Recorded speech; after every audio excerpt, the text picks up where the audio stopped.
Hello there, it's Terry here. For today's video, I am sharing two cards that I created using the Scattered Blooms card making kit. So let's get started. Okay, so before we dive into the card making process, I wanted to share the content of what's included in the kit. To start, it comes in a lovely zipper bag to keep everything together.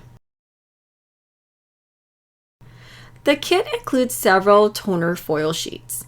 You can apply foil to the sheets or leave it as is.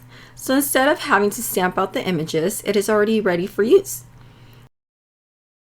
The kit includes layering stencils to make the coloring process super easy.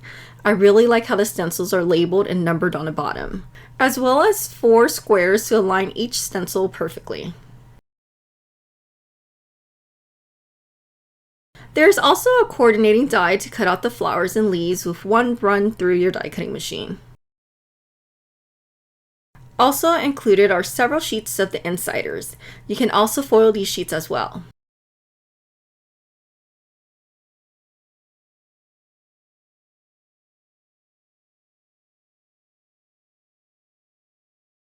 A sentiment hugs die, which include the backer die as well.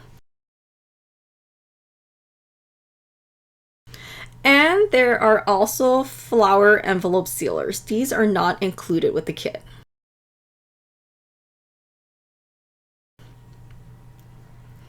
Okay, so other than a kit, I will be using simple strip in reverse everyday occasion, frame and frame cutting plate, ink pads in the colors Toffee, Mango, Key Lime, Granny Smith, Pineapple, Lollipop, and Cotton Candy. We'll need blender brushes for blending onto the stencil and cardstock in the color Sugar Cube and Toffee. I went ahead and placed one of the toner sheets down on my work surface with the first stencil over the sheet. It's rather simple to align the stencil with the toner sheets. All that you have to do is match up the 4 squares on each corners together. I held it down using my magnets to ensure that it doesn't shift during the blending process. If you don't have this, you can surely tape the 2 down to your work surface as well. I started with my blue blender brush and cotton candy ink pad. I applied a generous amount of ink to the first layer, making sure that I covered all the open areas. Then I removed the stencil and continue on with the second stencil. I aligned it again with the squares and placed my magnet on top. This time I went in with my pink blender brush and Lollipop ink pad. I applied that to all the open areas. I went ahead and continued using Pineapple ink, Key Lime ink, Granny Smith ink, Mango ink, and Toffee ink. The following result is always so impressive because I didn't do much of anything but blend in a few colors of ink.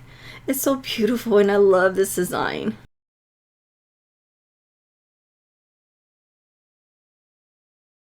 For the first card, I will be using the coordinating die.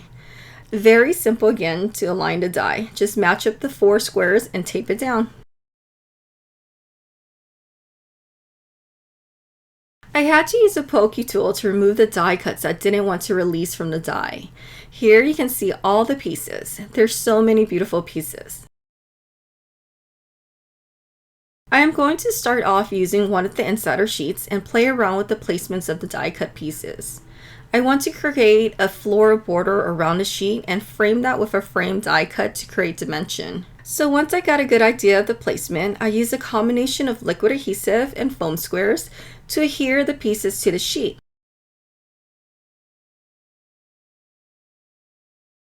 Now to create the frame border. I used a large die from frame and frame cutting plate and ran that through my die cutting machine out of Toffee cardstock.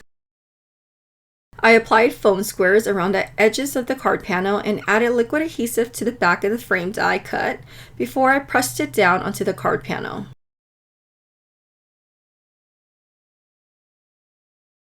Now using my scissor, I went ahead and trimmed off the excess. I then adhere that to a top folding card base, and that completes the first card. For the second card, I created the same panel using the toner sheet along with the layering stencil off screen. I am trimming it down to 4 inches by 5 1/4 inches. Using the same frame die as earlier, I ran it a few times out of sugar cube cardstock and once out of Toffee cardstock. I layered it together using liquid adhesive to create dimension. I adhered it down onto the card panel with liquid adhesive. For one of the sentiments, I am using a strip from the Simple Strip in Reverse Everyday Occasion. I popped that onto the bottom using foam square. I adhered it onto a top folding card base. So going in with a white gel pen, I am using it to add on highlights and details throughout the card panel. So at this point, I wanted to add another sentiment to the card design. So I grabbed the hug sentiment that came with the card making kit and ran that out of Oreo cardstock and vellum. I adhered it together using liquid adhesive and popped it onto the card panel.